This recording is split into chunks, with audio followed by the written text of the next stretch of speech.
Welcome back to my channel. My name is Khandy. If this is your first time visiting, I'd like for you to first go ahead and my baby and my husband are here, so I thought she was gonna roll off the bed. But I'd like for you to go ahead and like, subscribe, and turn on your notifications. This is just a channel that I have talking about different adoption topics. So we have my daughter in the background, not having such a good time, but we are going to see if we can get through this. So this video that I'm going to be talking about this week is going to be different adoption concerns that some of us have. You may not have had any of these. You may not have even thought that you could have some of these, but when I speak about them, you're like, oh, Horse. that could be something to think about. So the first one that I have on my list is going to be cost. OMG. How am I going to pay for this adoption? And of course, that's if you decide to go through the private route. If you decide to go through, foster services, then there's usually no cost associated with that. But if you do decide to go through the private route, it's like, how am I going to fund this adoption? And how long is it going to take for me to save up for this? And if I do save up for this, am I going to actually have a successful adoption? I've heard stories that their contracts expire and there is no baby at the end of the contract. So then it's like, well, I did all of this and I don't have, not to say I don't have anything to show for it, but I don't have anything to show for it, and it's a big price ticket. Like I know we, as far as myself and my husband, we are not just sitting on a bunch of money. So when you make this commitment, you are really gambling on the hope that, it works out for you. So, again, one of the big adoption concerns, I would think the biggest one that you would have is going to be your cost. So that's something to keep in mind. Number two, the wait. How long am I going to wait to be matched? And not only be matched with a potential birth mom, but it be a successful match, meaning that you actually become a parent at the end of that match, that the baby is successfully placed with you. I believe the average time is 15 to 18 months. Last night, I actually commented on something in one of the groups I am a part of on Facebook, and I saw some people in the comments saying that they've been waiting 9 years. Kenny and I waited 52 days. Some people said 9 years. So again, the wait varies. The comment right before us, she waited 21 days. So it's all over the place. The wait is the wait, but it's how long is my wait going to be? And do you have an expiration date? Because at some point, you are really going to have to say to yourself, how long am I willing to wait? How long am I willing to do this to myself? Because can I put a time, and how can I put a time on this? Because I do believe that this can really take an emotional toll on you, and you have to be mentally and emotionally prepared for it. So you have to ask yourself, what is the wait time? And of course, with most agencies, because we went through an agency, there is a contract length. Our contract length was 2 years. And then I believe that you were able to pay monthly if you needed to extend that, if you weren't matched successfully, meaning that you haven't adopted if that 2 years was up. So that is an option. But so you have cost and you have wait. Those are the two first concerns. Then home study. I hear a lot of people ask that. Where do I start? Where do I start? What do I need? Can you fail? Yes. You can fail a home study, and that's for a plethora of reasons. You can fail a home study because you have an aggressive dog and that dog has open reports with animal control. So you can fail a home study because in your state, every child needs to have a separate bedroom. It's ridiculous. I feel 2 girls or 2 boys can share a bedroom. My opinion, this is a mom making a YouTube channel. This is no facts. fiction, just my opinion. So yes, there are reasons why you can fail a home study. From what I've seen in some of the chats, I do feel like some states are more lenient than others. I do wholeheartedly feel like some states are more lenient than others. I feel like some home study agencies are more lenient than others. I just feel like you have some social workers that are just here to help you, and some social workers are just not so nice. We had an amazing home study social worker. She was just amazing. She was a mother. She has adopted, and she just got it. You know what I mean? She just knew that we wanted to start a family, and adoption was the route that we were looking to take, and she just wanted to help us. So where do you start? If you're going to an agency and they have preferred home study agencies that they go through one of those. And I say that because those agencies have dealt with your adoption agency before. They know specifically what they're looking for. And they also know that if you're in a time crunch, like if you get matched with a potential birth mom or birth parents, and they need those paperwork to be expedited, they know that social worker is going to get that job done fast. If you just go and you just find somebody on your own and they've never dealt with your agency and they're just kind of lackadaisical, it's not going to work in your favor. They might be a little less expensive, but sometimes paying less doesn't benefit you in the end, and this is one of those things. Adoption is one of those things that I wouldn't suggest you cut corners in, because in the end, there can be repercussions in the end and it just doesn't work in your favor. So I would always suggest going with the home study agency that your adoption agency or your attorney recommends. Always go that way. Now we have a barking dog downstairs. I'm telling you, this is a zoo it's a family show we have going on here. There's probably a dog on TV.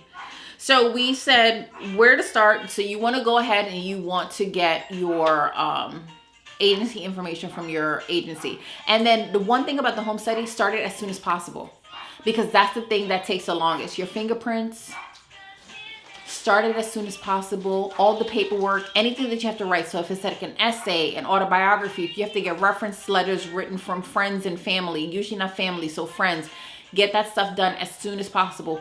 Any single thing that you have to get done for your home study, any background information, college diplomas, high school diplomas, pay stubs, health records, get that done as soon as possible, because that stuff takes the longest to get.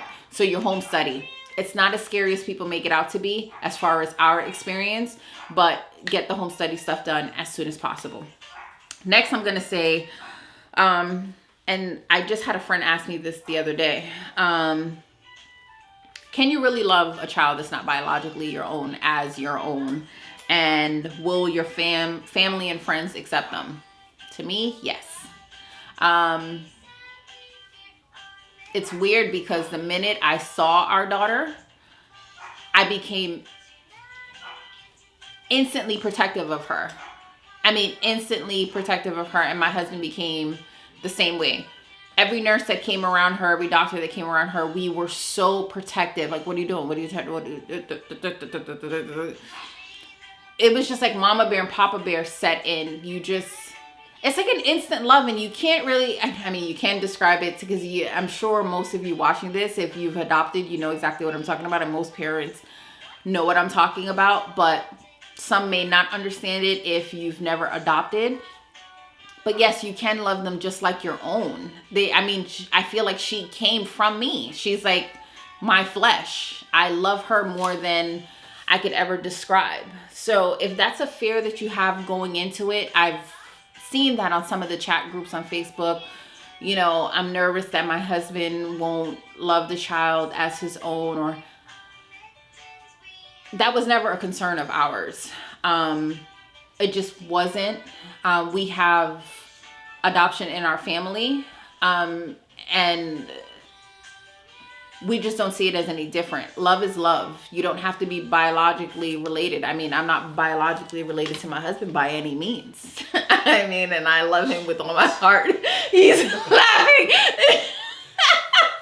Maybe it's not a good comparison.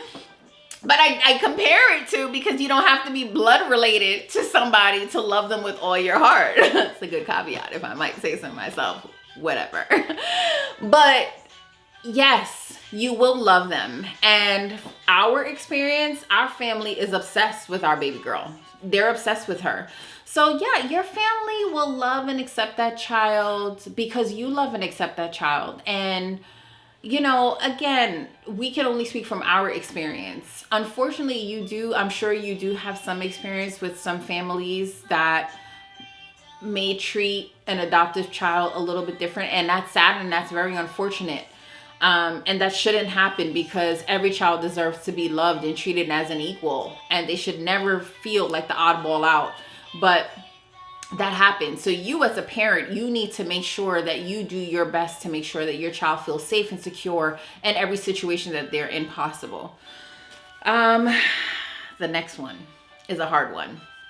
And I say it's a hard one because, you know, my daughter's 18 months now, so I don't know what I'm going to face. I don't know what my husband is going to face. But resentment from your child as they get older. You know, you fear it.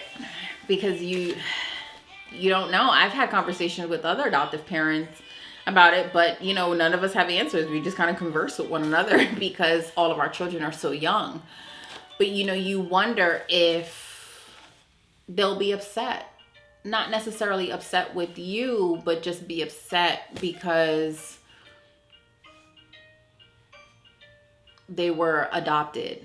And you know, we love her with everything that we have, and however you put it, we spoil her. I mean, she's an only child for right now, which hopefully will change soon. But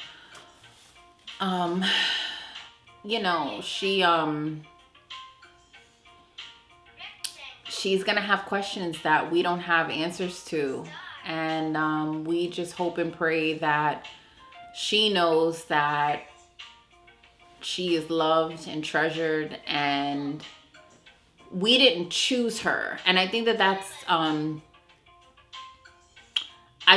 very important in the adoptive world, is that we don't just go to like a nursery and see a bunch of babies laying around. You know, we're just like, oh, cherry picking.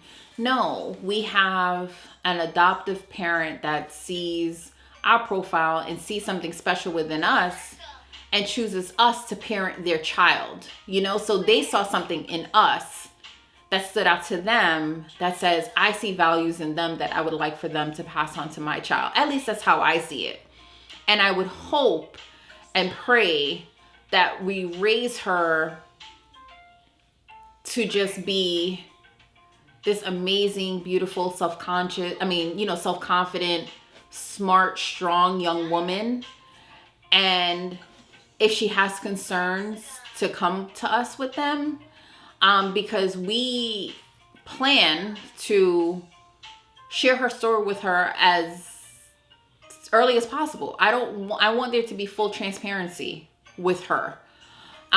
You know, so there's no secret involved in this because I don't want there to be shame associated with it. Everyone chooses to do it differently, but I don't want there to be any shame associated with it. So, you know, as she gets older, I don't want there to be this big buildup, you know, and this big letdown. And she can do with it as she pleases as she gets older. But I would hope and pray that there's no resentment towards us or towards her birth mom, because her being placed with love. And that's how we wholeheartedly feel. We feel like she was placed with us with love. So fingers crossed. The next one is going to be conception after adoption. Now, again, the fear of you now becoming pregnant with your own biological child after you adopt. Will I treat my biological child any differently after you have this adopted child that you've been raising for however that long that has been? I don't know what that would be like because I can't speak on that subject.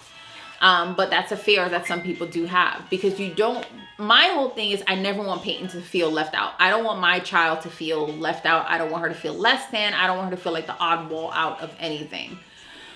So that is a concern that some parents have. So I did want to touch on that, you know, as to if I do get pregnant after I've adopted, will I treat that child any different than my biological child? And I would hope the answer would be no, because they're both your child. I mean, let's be honest, both of them are your children. The next one is going to be privacy of my child's story. I don't share Peyton on social media. I try to keep her story as personal as possible, and I want to do it that way until she's old enough to hear her own story, and what she chooses to do with it is her choice. I know some people are very transparent with their story and their experience as to the child and pertaining to the child's birth family. It's just a personal choice that I feel like I want her to have it first. And if she's comfortable with it, then maybe I'll make some tweaks to it after that. But as of right now, that's her story and her story to tell. And if she's comfortable with it, then okay. But if not, then it's not for me to do that for her. And it's something I feel strongly about. Peyton, you're not even... She's so cute. She's so cute. But, you know, and again, that's a personal choice. You know, but I do think that every child deserves to know their own story, and every child's story is going to be different, and that story is going to involve your background of what led you to adoption, and then their parents' background as to what led them to placing them for adoption. And it's going to be a hard story, you know, especially if you don't have a lot of answers. You know, like, we're missing a big chunk of our daughter's story. Hopefully one day we'll have it. Maybe we'll never get it. But you know what? I just hope that we do enough on our part that she doesn't miss that part too much. You know what I mean? And that's all we can really strive for. I caught that mess up. The last concern that I have is health concerns. And that's kind of a caveat off of what I just said. We are missing a huge part of our daughter's biological background. So when you think of health concerns, we don't know half of her biological makeup. So when we are filling out any kind of medical paperwork at the doctors, and, you know, is there a history of this? Is there a history of this? Is there a history? If there are any concerns, you know, all I can do is put non-applicable, but there could be applicable, but I don't know, you know, and that's something that you kind of just walk into blindly.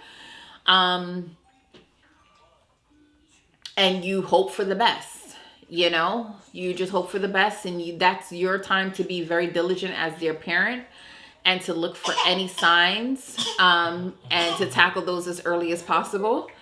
But you just hope for the best and stay positive and just try to make sure that your child is as healthy as possible. But, you know, because you didn't carry that child and because you didn't birth that child, there's always going to be missing parts. You know, there's always going to be missing parts. We didn't go through a surrogacy. And so there will always be health concerns because of a background. There will always be missing parts of the background. So there will always be health concerns. But all you can do is try your hardest not to really fixate on it. And if you have this healthy, beautiful baby in front of you right now, love that baby. And if a health concern, you know, does come up, then just tackle it as it does. But don't sit there and dwell on it. Well, you know, this could come up in the future. That's not present, you know? So all we can do right now is just appreciate the fact that she's this healthy, thriving baby girl right now that doesn't seem to want to stop anything, and just appreciate that. But those are just a few of the adoption concerns that I came up with. I know that I'm probably missing a lot, or I didn't speak about one that you may have had going into the adoption journey. So if I can ask you a favor, and if you could please just comment below and let me know maybe what were some of your concerns when you started the adoption journey. Maybe it deterred you from adopting altogether. I would love to know that. So if you could just leave a comment below, and like I said in the beginning, if you can go ahead and like, hit subscribe and turn the notifications on, I'd really appreciate it. And again, thank you so much for watching, and I will go ahead and upload another video soon. Thank you. Bye-bye.